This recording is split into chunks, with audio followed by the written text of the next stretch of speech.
Boa noite, igreja. É sempre um prazer muito grande e um nervosismo também, mas que seja realmente aquilo que a Laís esteve orando, que não seja apenas aquilo que eu acho, aquilo que eu penso, mas realmente a palavra do Senhor sendo ministrada, nos transformando, nos fazendo mais parecido com Cristo.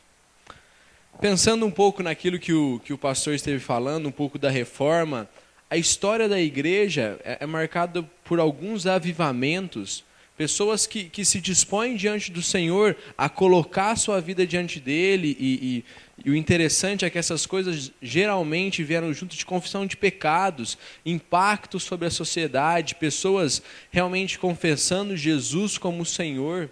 E esses momentos marcaram a história. Os irmãos, tendo talvez a oportunidade, pesquisarem um pouco sobre esses avivamentos que aconteceram durante a história.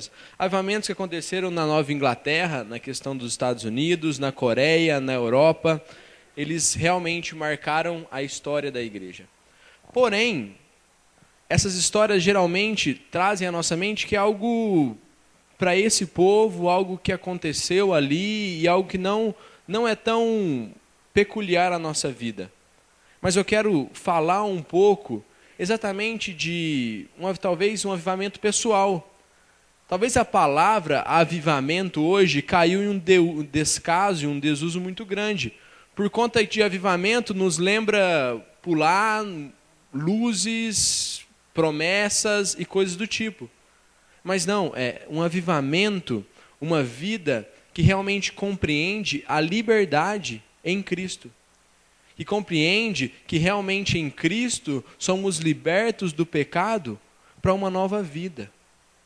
Isso não significa que o pecado não irá mais nos atingir, ou que por conta de que somos libertos do pecado, hoje somos imunes a ele.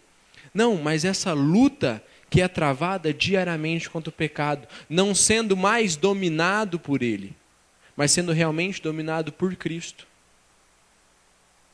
E creio que também, no meio disso tudo, nós lidamos também com alguns pecados que nós talvez não conhecemos muito bem, talvez áreas que ainda não entendemos muito bem o teor desse pecado, talvez pecados que possamos talvez pontuar como pecados desconhecidos, pecados que ainda não temos a total consciência dele.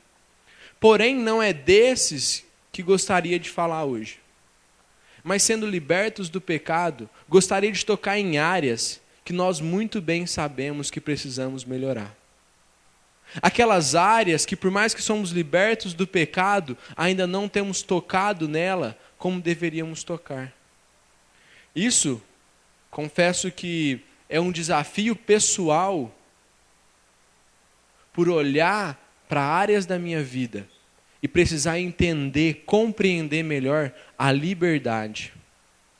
O fato de que em Cristo o pecado não mais me domina. Então, ao pensar na mensagem, ao ouvirem da mensagem, eu convido que vocês realmente tenham em mente as áreas ou a área que você sabe que não está como deveria estar. Talvez, como muitas vezes escutamos, alguns pecados de estimação, áreas que muitas vezes lidamos na vida cristã como uma balança, aonde certas áreas eu sou melhor e aquela área ali eu não mexo muito, porque eu já sou tão bom em outras áreas. Que nós possamos realmente usar da palavra de Deus, do Espírito que o Senhor tem nos dado, para realmente atingir áreas que precisamos mudar em nossas vidas. Paulo está lidando com o livro de Romanos, e no capítulo 5, o capítulo anterior, Paulo esteve lidando como Jesus, como aquele supremo exemplo. Jesus, o exemplo em meio à tribulação, Jesus, aquele molde perfeito ao qual nós olhamos e devemos seguir.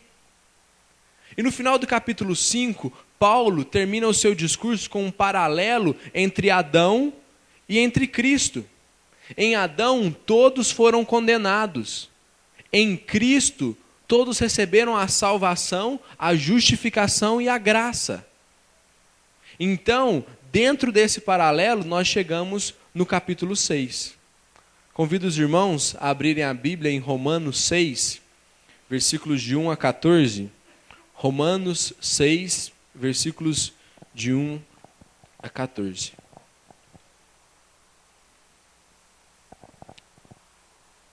Vou estar lendo. Que diremos então? Continuaremos pecando para que a graça aumente? De maneira nenhuma. Nós, os que morremos para o pecado, como podemos continuar vivendo nele? Ou vocês não sabem que todos nós, que fomos batizados em Cristo Jesus, fomos batizados em sua morte? Portanto, fomos sepultados com ele na morte por meio do batismo, a fim de que, assim como Cristo foi ressuscitado dos mortos, mediante a glória do Pai, também nós vivamos uma vida nova. Versículo 5. Se dessa forma formos unidos a Ele na semelhança da sua morte, certamente também na semelhança da sua ressurreição. Pois sabemos que o nosso velho homem foi crucificado com Ele, para que o corpo do pecado seja destruído e não mais sejamos escravos do pecado. Pois quem morreu foi justificado do pecado. Ora, se morremos com Cristo, cremos que também com Ele viveremos. Pois sabemos que, tendo sido ressuscitado dos mortos, Cristo não pode morrer outra vez.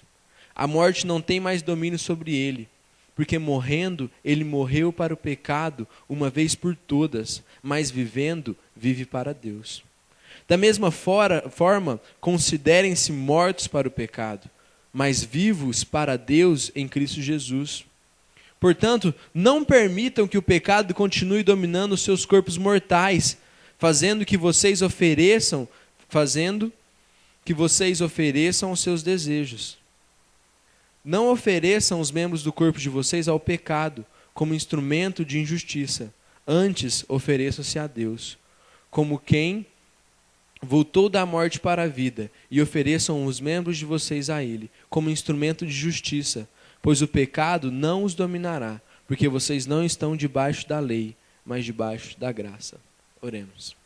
Senhor Deus, ó Pai, muito obrigado, Deus, pela oportunidade, Deus, muito obrigado, Deus, pelo cuidado, Deus, do Senhor com as nossas vidas, Deus. Temos muito, Pai, do que te agradecer. Peço, Deus, que seja um bom tempo, Deus, aqui, um tempo de aprendizado, um tempo, Deus, de mexer, Deus, em áreas que precisamos mexer, Deus, que a Tua palavra, Deus, fale aos nossos corações, Deus, que em tudo, Pai, possamos realmente ser mais e mais parecidos com o Senhor, Deus. Que realmente, Deus, seja a exposição da Tua palavra, Deus, falando ao coração da Tua igreja, Pai. É isso que eu te peço, Deus, em nome de Jesus. Amém. No versículo 1, é levantado um argumento um tanto quanto peculiar também nos nossos dias. Versículo 1. Que diremos então? Continuaremos pecando para que a graça aumente? Talvez nos nossos dias não ouvimos dessa forma, mas basicamente o pensamento que os leitores, que os ouvintes de Paulo estão tendo, é que se quando tem pecado, tem condenação, e aonde tem graça, tem justificação, tem nova vida em Cristo, então quanto mais pecado houver, mais graça também vai haver. Porque de forma alguma o pecado vai ser maior do que a graça. Então eu preciso pecar mais para usar mais da graça. É basicamente esse o primeiro argumento que é levantado diante da graça. E no final do estudo, no versículo 14, nós iremos ver que Paulo termina dando outra concepção da graça. Mas diante desse primeiro questionamento, quis levantar que nós estamos mortos para o pecado. É esse o primeiro argumento que Paulo coloca. Que diremos então? Continuaremos pecando para que a graça aumente? Paulo responde com uma negação enfática. Basicamente ele está dizendo, nunca, jamais, com certeza não. Paulo está dizendo, isso não pode acontecer. De maneira nenhuma isso vai acontecer em nossas vidas. E continua, de maneira nenhuma, nós os que morremos para o pecado, como podemos continuar vivendo nele? Paulo demonstra para eles o valor da graça e o valor de estarem mortos com Cristo, na semelhança com Cristo. Eles nunca, jamais, com certeza não, poderiam viver em conformidade com o pecado. De maneira nenhuma isso pode ser um pensamento lógico. De maneira nenhuma isso pode ser um pensamento coerente com a graça. Porém, irmãos, nós sabemos que por mais que estamos mortos para o pecado ainda nos ataca, nós ainda temos as nossas dificuldades, lutamos diariamente com o pecado. Mas pensando em uma ilustração que trouxesse melhor isso para as nossas vidas, é basicamente um leão que perdeu o seu dente. O leão tem toda a sua força, o leão tem toda a sua agilidade, mas aquilo que ele traga a sua vítima, se é assim que eu posso colocar, o animal a qual ele está caçando, é com seus dentes. É com a força do seu dente, é com aquilo que ele demonstra realmente o seu poder. E é basicamente isso, trazendo para o que Paulo está dizendo, o pecado perdeu daquele poder dominador que tinha sobre as nossas vidas. O leão basicamente perdeu o seu dente. Ele não é aquele mais que, se correr atrás de nós, com certeza nós iremos ser devorados por ele. Não, em Cristo, mortos com Cristo, temos uma nova perspectiva da luta contra o pecado. E Paulo começa a trazer algum argumento, versículos 3 e 4, ele começa a falar que nós somos identificados com Cristo através do batismo. Mostrando realmente aquele simbolismo de que estamos mortos para o pecado e vivos com Cristo. Então Paulo começa a trazer à mente dos seus leitores tudo aquilo que eles tinham dito, tudo aquilo que eles tinham professado. E que de maneira nenhuma a vida deles poderiam ser coerente com o pecado. Após Cristo, após ter fé em Cristo, ser identificado com o pecado, ser identificado com Cristo e morto para o pecado, nós não somos mais dominados pelo pecado. Versículo 4, portanto fomos sepultados com Ele na morte por meio do batismo, a fim de que assim como Cristo ressuscitou dos mortos mediante a glória do Pai, também nós vivamos uma nova vida. Essa morte nos trouxe uma nova vida. A morte de Cristo é aquilo que nos dá total condição de vivermos conforme Cristo viveu. Uma vida diferente da qual era antes, entregue às paixões, entregue aos desejos. Hoje não. Em Cristo podemos viver uma nova vida em conformidade com Cristo. Por isso que eu comentava com os irmãos, por isso pedia para os irmãos pensarem em áreas que talvez ainda não está em conformidade com essa nova vida. Em áreas que não temos deixado realmente o poder de Cristo, deixado com que realmente a nova vida tome conta. Irmãos, para muitos daquela época e para muitos também da nossa época, isso que Paulo está falando é ser muito otimista com relação ao pecado. Mas creio que não. Creio que o Paulo tinha consciência de quem era o seu Deus. Paulo tinha consciência de qual espírito que habitava nele. E baseado nisso, ele cria realmente que estava morto para o pecado e vivo, tendo uma nova vida em conformidade com Cristo. Versículo 5. Se dessa forma fomos unidos a Ele na semelhança de sua morte, certamente também seremos na semelhança da sua ressurreição. Paulo começa a trazer as semelhanças, a identificação da morte de Cristo, da ressurreição de Cristo e da nossa vida espiritual. Somos, irmãos, identificados com Cristo. O nosso Deus não é um Deus obstante. O nosso Deus não é um Deus ao qual nós não conhecemos. O nosso Deus não é um Deus que não conhece as nossas fraquezas. O nosso Deus padeceu. O nosso Cristo, nosso Salvador, sofreu. Passou por morte, passou pela ressurreição. Foi enviado de Deus para nos trazer a paz, para nos trazer a verdadeira vida. E é nisso que nós nos apoiamos hoje. É isso que a reforma, é isso que os avivamentos durante a história vêm se apoiando. Na obra salvífica de Cristo.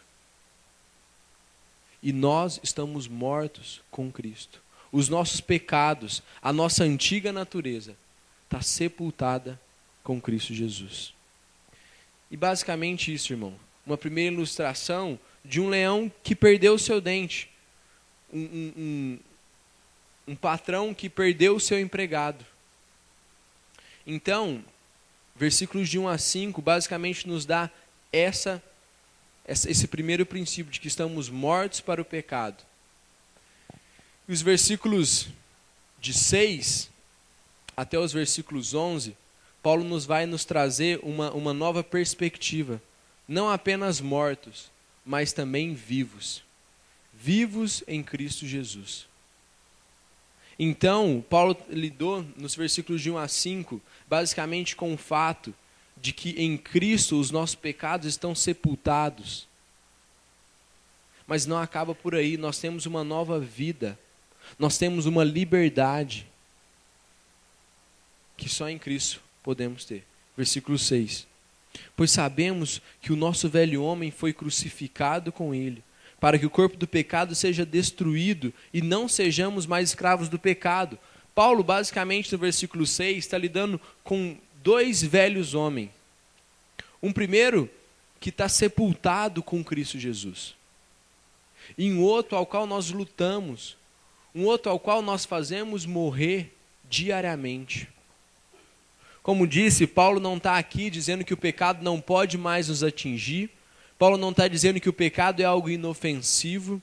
Tanto que no capítulo 7, o próximo capítulo de Romanos, Paulo vai lidar com a luta dele com o pecado. Dizendo que muitas vezes ele faz aquilo que ele não queria fazer. E muitas vezes ele não faz aquilo que queria e que deveria fazer. Então Paulo demonstra mais uma vez a seriedade da luta contra o pecado. Paulo nos traz a consciência de que o pecado é sim algo sério e é sim algo que nós devemos travar uma luta ferrenha.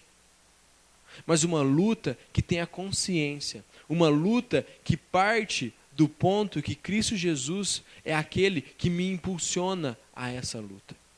A obra de Cristo Jesus. Mas trazendo talvez também mais uma ilustração para muitas vezes a nossa vida não é desfrutada da maneira que deveríamos desfrutar na luta contra o pecado. Conta-se uma história que um americano descobriu que havia ouro na Austrália e vende as suas coisas, entrega tudo que tem e resolve ir até a Austrália, uma passagem de navio e vai. Chega lá, ele não tem o sucesso que achava que deveria ter ou que ia ter. E quando ele vê que as coisas não vão dar muito certo, ele junta o restante das suas economias e resolve pegar um navio de volta e voltar para os Estados Unidos e começar tudo de novo. Porém, ele consegue comprar as passagens, mas o dinheiro que ele tem é muito pouco. Algo que daria para ele comprar alguma bolacha de água e sal e alguma coisa para sobreviver uns 3 dias apenas. E ele embarca e passa esses 3 dias, logo o seu alimento acaba. E 2 dias após o alimento acabar, ali sem comer, sem saber o que fazer, ele resolve se afastar de todos que estavam no navio e resolve, eu vou ficar aqui e eu acho que eu não vou aguentar muito tempo e vou acabar morrendo por aqui mesmo. Porém, o capitão do navio, percebendo essa falta, resolve ir atrás, vai procurá-lo e quando o encontra, pergunta o que está acontecendo, por que ele sumiu, qual o motivo disso. E ele conta, poxa, eu perdi tudo, não deu certo na Austrália e eu não tenho mais dinheiro, não tenho mais nada, meu alimento acabou, eu não sei nem se eu vou aguentar chegar até os Estados Unidos. Eu acho que meu corpo não vai aguentar, talvez eu venha padecer aqui mesmo na viagem. E a resposta que o capitão do navio dá para ele, de uma forma um tanto quanto chocante para quem estava ouvindo, é que você não sabia que nas suas passagens vinha todos os alimentos incluso, que você poderia comer à vontade, que tudo estava à disposição no navio? Você não viu isso enquanto comprava as suas passagens? E muitas vezes, na luta contra o nosso pecado, nós não estamos usando de tudo que temos à disposição. Assim como alguém que está em um navio, quase que morrendo de fome, mas não dispõe de tudo que está ali. Nós devemos travar uma luta contra o pecado, tendo em mente uma vida de oração, tendo em mente os irmãos, tendo em mente a igreja, tudo aquilo que Deus nos deu como ferramenta para que possamos realmente conseguir vencer o pecado. Caso contrário, a luta contra o pecado vai ser caracterizada por uma frase muito conhecida no nosso contexto, que pau que nasce torto nunca vai se endireitar. Eu sempre fui assim, os meus pais eram assim, eu aprendi assim, minha história foi assim e ponto. Não, em Cristo Jesus, esse argumento é falho. Em Cristo Jesus temos sim total capacidade, total providência de Deus para vencermos o pecado. Quem morreu tem vida. Paulo, no versículo 7, começa a lidar que o sacrifício de Cristo não parou apenas na morte. Versículo 7. Pois quem morreu foi justificado do pecado. Paulo começa trazendo, mais uma vez, aquilo que é o tema de toda a carta de Romanos, que é a justificação do crente. O crente é justificado em Cristo Jesus. Você era um pecador condenado, e hoje você é salvo em Cristo Jesus. E não somente isso, você tem uma vida. Você tem coisas a desfrutar em Cristo Jesus. Basicamente, nós tínhamos uma dívida, Cristo não só pagou essa dívida, como deixou o saldo positivo. Através da morte do nosso Salvador, nós temos vida. Nós somos justificados. Mas essa justificação, irmãos, não é algo que nós devemos pensar somente para a eternidade. A justificação não é algo quando eu devo pensar num presente que eu ganhei para a minha eternidade. Mas o presente que eu ganhei para ser desfrutado aqui. Um presente que eu ganhei para ter conquistas aqui. Devemos sim saber bem usar essa nova vida, essa justificação. Versículo 8. Ora, se morremos com Cristo, cremos também que com Ele viveremos. Versículo 9. Pois sabemos que, tendo sido ressuscitado dos mortos, Cristo não pode morrer outra vez, a morte não tem domínio sobre Ele. Versículo 8, Paulo traz novamente o fato que estamos vivos em Cristo. Em Cristo temos a nova vida. E o interessante se pensar que Paulo traz um argumento dizendo que Cristo não pode morrer outra vez. A morte não pode mais assolar Cristo. E trazendo para essa identificação que Paulo tem feito entre a morte de Cristo e a nossa morte para o pecado, a ressurreição de Cristo e a nossa ressurreição para ter uma vida e uma luta contra o pecado, isso também serve de uma base onde a nossa nova vida também não é algo que pode se perder. Nossa sociedade hoje e o nosso cristianismo, influência católica romana e todas as influências que nós cercamos, muitas vezes achamos que se formos bonzinhos, Deus vai segurar o nosso nome no livro da vida. Ou algo do tipo, não. A nossa salvação, a nossa nova vida é algo que Cristo conquistou. É algo que só em Cristo nós poderíamos conquistar. E algo que só em Cristo pode ser seguro. Porque se dependesse das nossas forças, perderíamos. E com certeza perderíamos. Mas Paulo traz o argumento que Cristo não pode morrer outra vez. Logo, a nossa morte também não pode havê-la novamente. Versículos 10 e 11, Paulo nos diz o seguinte: Porque morrendo, ele morreu para o pecado uma vez por todas, mas vivendo, vive para Deus. Vivos para Deus. Nós, antes de Cristo, entregues aos nossos pecados, entregue a uma concepção, uma cosmovisão deturpada, em Cristo vivemos para Deus. Só em Cristo temos a real concepção das coisas. Só em Cristo temos essa liberdade de poder dizer não ao pecado. Só em Cristo podemos deixar de viver para nós mesmos e viver para Deus. Assim como Cristo está vivo para Deus, nós também estamos vivos para Deus. Talvez viver para Deus nos traga à mente algo não muito sério. Todo mundo está vivendo para Deus. Como vemos na televisão direto, cantores, jogadores de futebol, se Deus quiser, se Deus vai fazer. Não. Viver para Deus traz tremendas implicações na nossa vida. Viver para Deus, temos que trazer à nossa mente o fato que somos imagem, que somos representantes de Deus. Como temos influenciado, como temos vivido. Vivendo para Deus. Como temos administrado a nossa vida, como temos administrado o nosso tempo, como temos administrado as nossas finanças. Tem sido para Deus? Tem sido para Deus a nossa vida? Realmente, há uma análise fria, uma análise bem feita das nossas vidas. Temos vivido para Deus? Isso também não é entrar talvez em um avião e agora ir para a África fazer missões, porque isso é ver para Deus? Não. Mas é saber que você cuida da sua família vivendo para Deus. Você testemunha na sua família vivendo para Deus. Você estuda vivendo para Deus. Mas essas coisas não são princípios fáceis. Não são princípios onde na minha mente posso pensar, eu estudo para Deus e pronto. Não.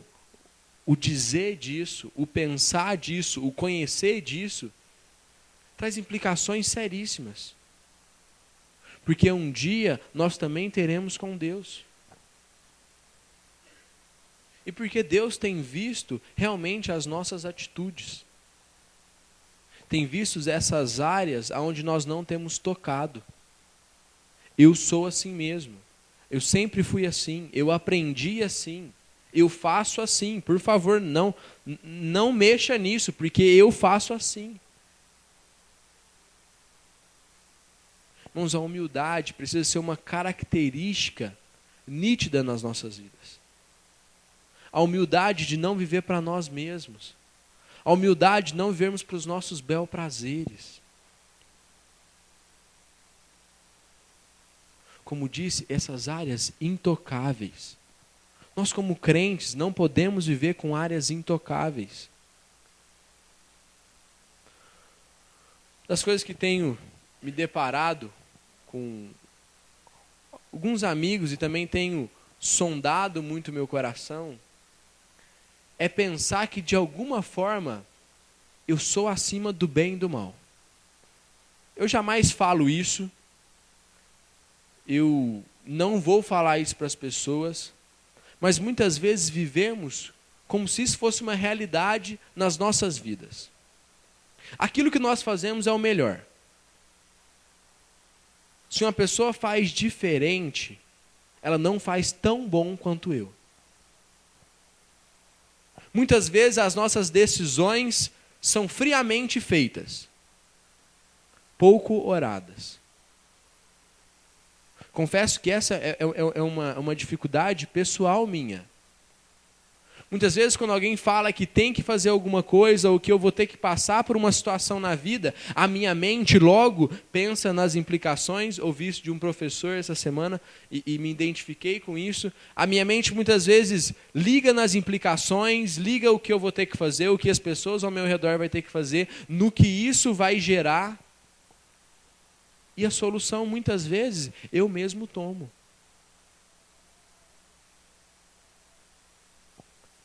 E poucas vezes olho realmente para Deus. E o que é viver para Deus nessas atitudes?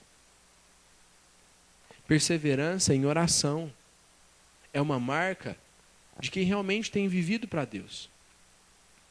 Uma vida de oração. Uma vida entregue a Deus. Onde as decisões são decisões biblicamente diante de Deus. Versículo 11 nos fala o seguinte: da mesma forma, considerem-se mortos para o pecado, mas vivos para Deus. Irmãos, hoje nós somos identificados com Cristo. Tragam à mente de vocês quando vocês não eram identificados com Cristo. Passar por sofrimento e tentar tirar uma lição cristã nisso era algo que não existia. Hoje, em Cristo, nós nos identificamos. Cristo passou por situações difíceis aqui e deu um bom exemplo. Foi santo. Nós nos identificamos com isso. Hoje temos uma identificação com Cristo, algo que era total contrário à nossa natureza. Devemos ter uma tremenda gratidão a Deus, porque pela misericórdia dele nos identificamos com Deus Filho. Por nós mesmos, jamais. Por nós mesmos, impossível. Mas em Cristo, totalmente feito. Então, se no primeiro ponto nós estávamos mortos, hoje vemos que estamos vivos. Mortos para o pecado e vivos para Deus. Antes, vivos para o mundo e mortos para Deus. Hoje, em Cristo, não. Porém, isso não para apenas no campo cognitivo. Isso não foi algo que Paulo disse e vão para casa com isso, vocês estão mortos para o pecado, vocês estão vivos para Deus e podem ir embora. Não. Paulo traz uma terceira implicação.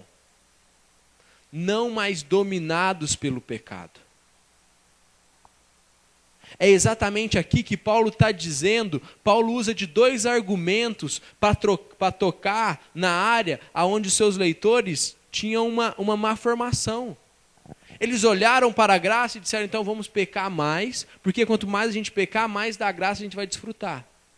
Ele fala, vocês estão mortos para o pecado, vocês estão vivos para Deus, logo vocês não são dominados pelo pecado.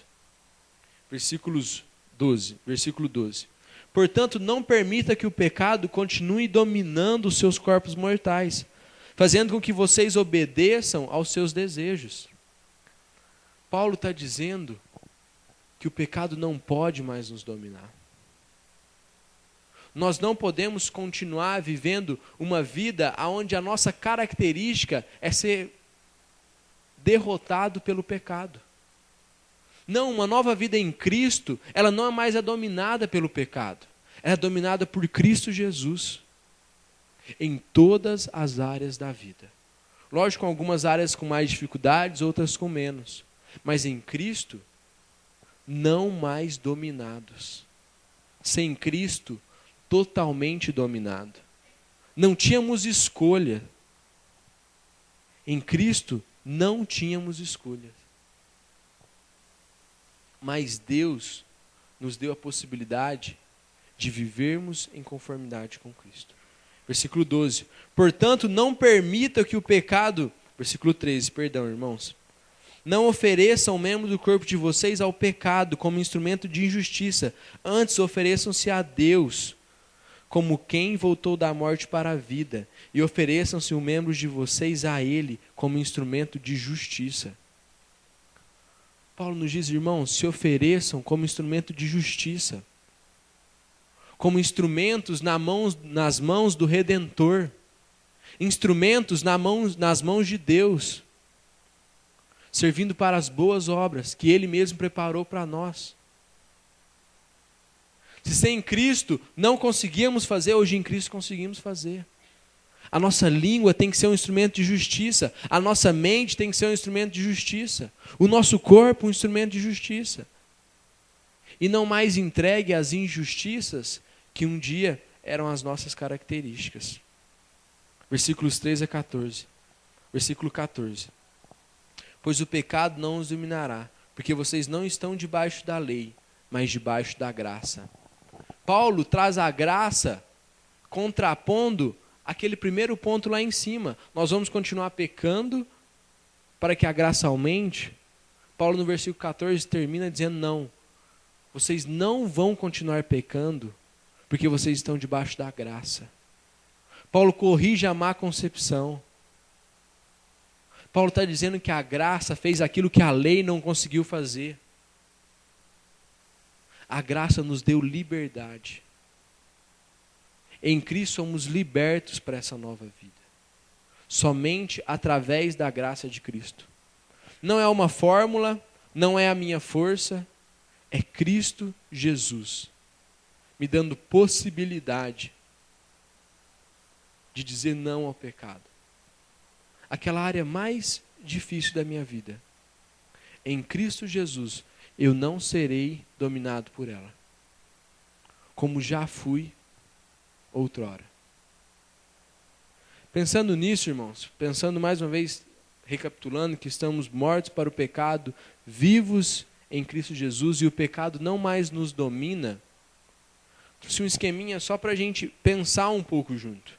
Coloquei um exemplo aí, mas aí pode entrar diversas coisas. Em Cristo eu morri, aqui está na questão para fofoca. Colocar um exemplo. Em Cristo morri para fofoca.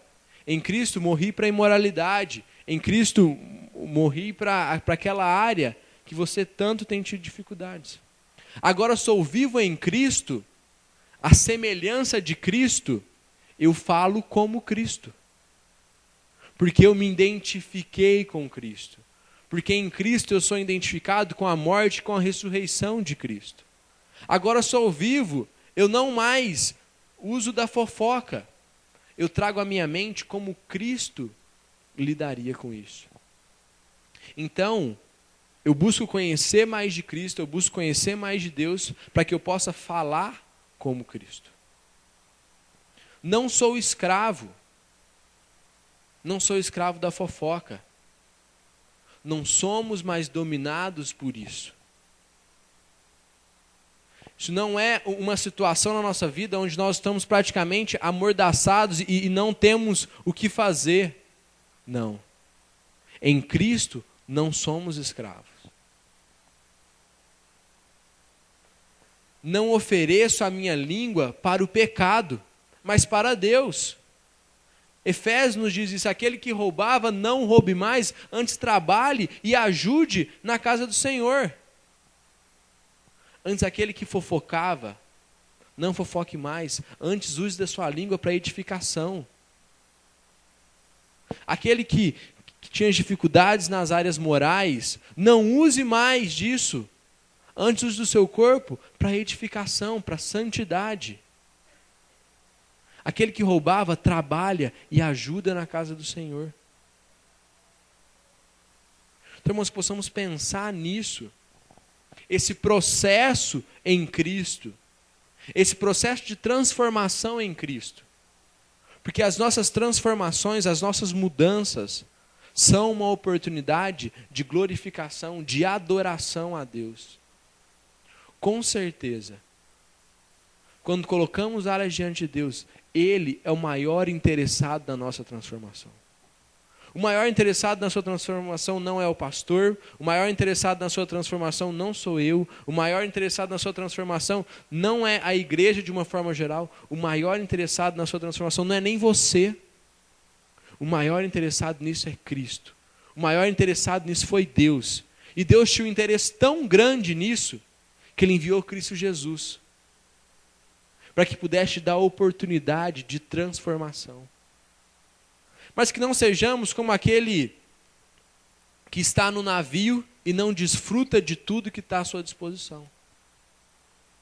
Usem, desfrutem da possibilidade, do privilégio de dizer não ao pecado. Em Cristo temos total liberdade para dizermos não ao pecado e não sermos mais amordaçados por ele. Estamos mortos para o pecado e vivos para Deus. Essa é a nossa realidade de vida hoje. Mortos para o pecado e vivos para Deus. Identificados com Cristo Jesus. Algumas aplicações. Escolha áreas de dificuldade, irmãos. Coloque isso diante do Senhor. Ore por isso. Chame algum irmão que possa te cobrar, que possa te pedir, fazer uma prestação onde você vai dizer para ele como essa área tem caminhado, como você tem feito isso, os casados, a esposa, o marido, os adolescentes, os amigos, e assim na nossa dinâmica. Mas que você possa realmente colocar essa área diante do Senhor. Batalhar em oração. Pedir a Deus sabedoria. Pedir a Deus discernimento para conseguir realmente ter vitória sobre esse pecado. Porque não somos mais dominados. Não viver em conformidade com o pecado. Irmãos, o pecado vai nos assolar. Não estou dizendo que nós jamais iremos pecar. Mas quando pecarmos, não devemos agir em conformidade com ele. Mas devemos colocar os nossos joelhos no chão, pedir perdão ao Senhor e buscar resolver diante de Deus. E não pensar, vai ser assim mesmo, sempre foi assim, e vai ser assim até o final. Não se conforme com o pecado. Não se conforme com o pecado. Buscar diariamente ser parecido com Cristo e menos com você. Isso tem um nome, devocional. Estudo da palavra de Deus diário, onde eu posso me manter diariamente próximo do Senhor. Porque o meu coração e o seu coração já tem uma facilidade tremenda de se afastar do Senhor. Mas nós devemos buscar as misericórdias de Deus para nos mantermos próximo dele. Talvez para você se lembrar um pouco da importância que Deus dá para a liberdade que você tem, leia os evangelhos. Leia a crucificação de Cristo, o julgamento de Cristo, a ressurreição de Cristo, os milagres de Cristo. E ao ler isso, traga na mente que isso tudo está acontecendo para que você possa ter vida, para que você pudesse ter vida. Faça isso, de uma forma bem pensada. Os soldados bateram. Jesus pediu para afastar o cálice. Jesus teve isso tudo para que eu pudesse ter vida. A seriedade que Deus lidou com as nossas vidas. Irmãos, libertos da escravidão do pecado, que possamos realmente viver em conformidade com Cristo, tendo diariamente em mente o nosso Salvador, aquele que se entregou por nós e nos deu tal oportunidade. Isso deve encher os nossos corações de uma tremenda gratidão e uma luta ferrenha contra o pecado, para que assim possamos realmente conseguir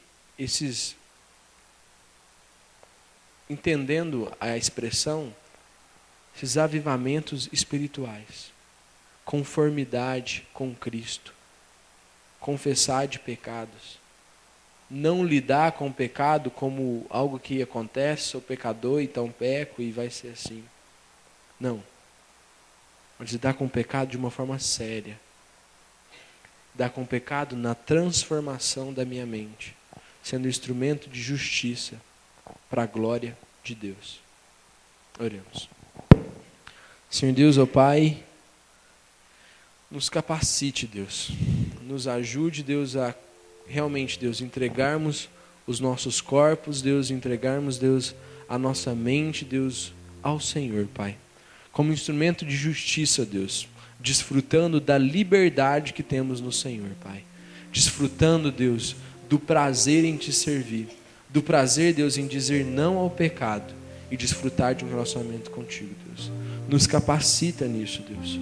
Porque a nossa natureza é contrária a essas coisas, Deus. E só o Senhor é quem pode nos ajudar, Pai. Então, Deus, nos abençoe e nos ajude, Pai. para a honra, para a glória e para o louvor do teu nome. Em nome de Jesus. Amém. Amém. Amém, meu irmão. Queridos irmãos, nós estamos já encerrando nosso culto, mas quero enfatizar algo que o Felipe aqui acabou de dizer, que